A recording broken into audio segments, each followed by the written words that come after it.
Assalamualaikum warahmatullahi wabarakatuh. Waalaikumsalam warahmatullahi wabarakatuh.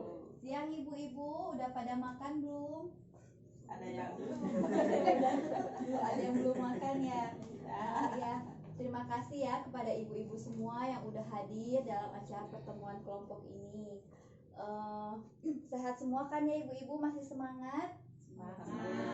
Semangat. Baik, ini saya akan menyampaikan tentang sesi ke-12 tentang penelantaran anak. Sebelumnya ada yang tahu nggak ibu-ibu penelantaran anak itu apa? Tahu, tidak Apa, Bu? diurus. Tidak diurus, betul Bu. Kemudian apa lagi? Ada yang tahu?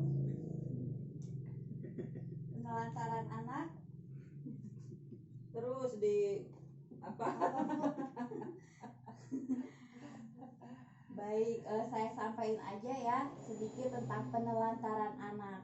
Penelantaran anak adalah tidak dilakukannya tanggung jawab orang tua atau pengasuh dalam memenuhi kebutuhan dasar anak, baik fisik, psikis, rohani maupun sosial.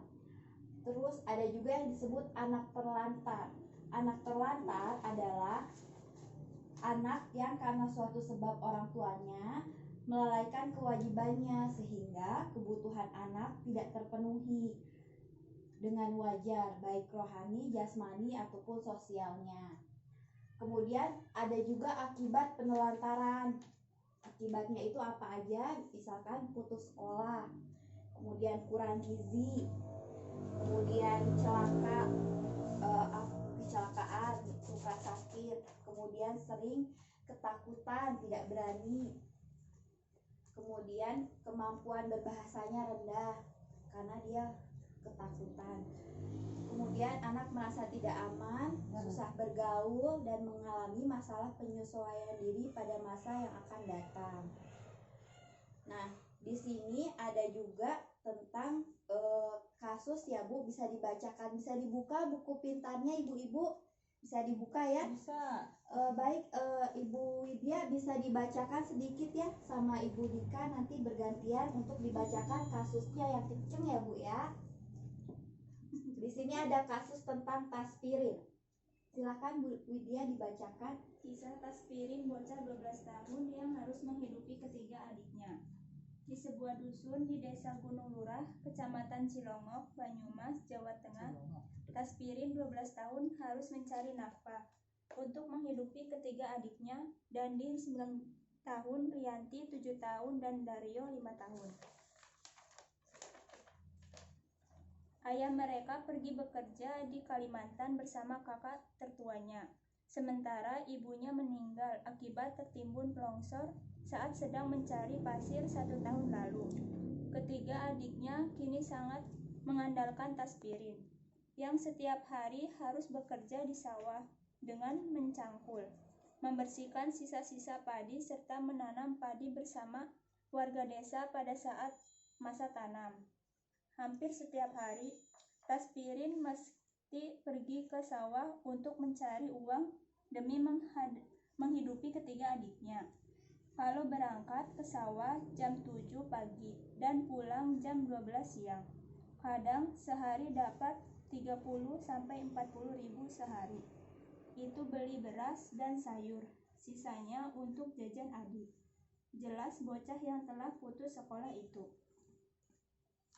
Baik, dilanjutkan ke Ibu Sumihati ya. Dibacakan Bu. Ya udah, lanjut aja ya sama saya, dibacakan untuk selanjutnya. Pagi sebelum dia berangkat ke sawah, Tasripin harus memasak nasi dan sayur untuk adik-adiknya. Selain memasak, dia juga harus mencuci pakaian, menyapu, serta memandikan adik-adiknya. Tapi bukan hanya sekedar memandikan dan memberikan makan untuk adik-adiknya. Dia juga bertanggung jawab terhadap akhlak adik-adiknya dengan mengajak adik-adiknya sholat dan mengaji di musola depan rumahnya. Baik, dari kisah Taspirin itu miris ya Bu ya, kasihan. Jadi Taspirin itu bapaknya kerja di Kalimantan, sedangkan ibunya sudah meninggal akibat longsor. Nah, dia itu punya adik 3. Nah, masih kecil-kecil adiknya yang harus diurus oleh orang tua, sedangkan adik-adiknya dan Taspirin tersebut sudah diterlantarkan oleh bapaknya karena bapaknya bekerja di Kalimantan, sedangkan ibunya sudah meninggal ya. Kasihan ya Bu ya. Nah, ini adalah contoh cerita penelantaran anak. Dia setiap harinya itu dapat uang dari sawah, biar berangkat ke sawah. Dia penghasilannya itu 30.000 sampai 40.000 per hari. Dan dia harus mendidik adik-adiknya sehingga dia juga putus sekolah, nggak bisa sekolah lagi.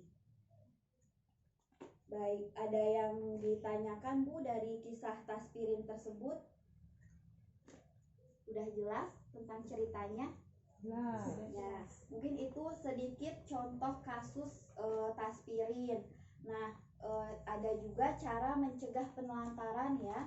Cara-caranya diantaranya memenuhi kebutuhan dasar anak, meluangkan waktu untuk bersama dengan anak, berbagi tugas dalam mengasuh anak, kemudian mendidik anak tentang apa yang boleh dan tidak boleh dilakukan, memperhatikan pergaulan anak, memperhatikan perkembangan anak, dan yang terakhir titipkan anak atau ke keluarga terdekat yang dipercaya agar anak pada saat orang tuanya nggak berada di rumah, jadi dititipkan ke orang yang terpercaya, keluarganya atau kerabatnya gitu ya Bu ya. Mungkin karena saya hanya menyampaikan langkah 1 dan 2, selanjutnya akan dibacakan oleh teman saya. Mungkin sedikit penjelasan tentang penelantaran anak ya. Kurang lebihnya saya mohon maaf. Billahi taufiq wal hidayah. Wassalamualaikum warahmatullahi wabarakatuh. Waalaikumsalam.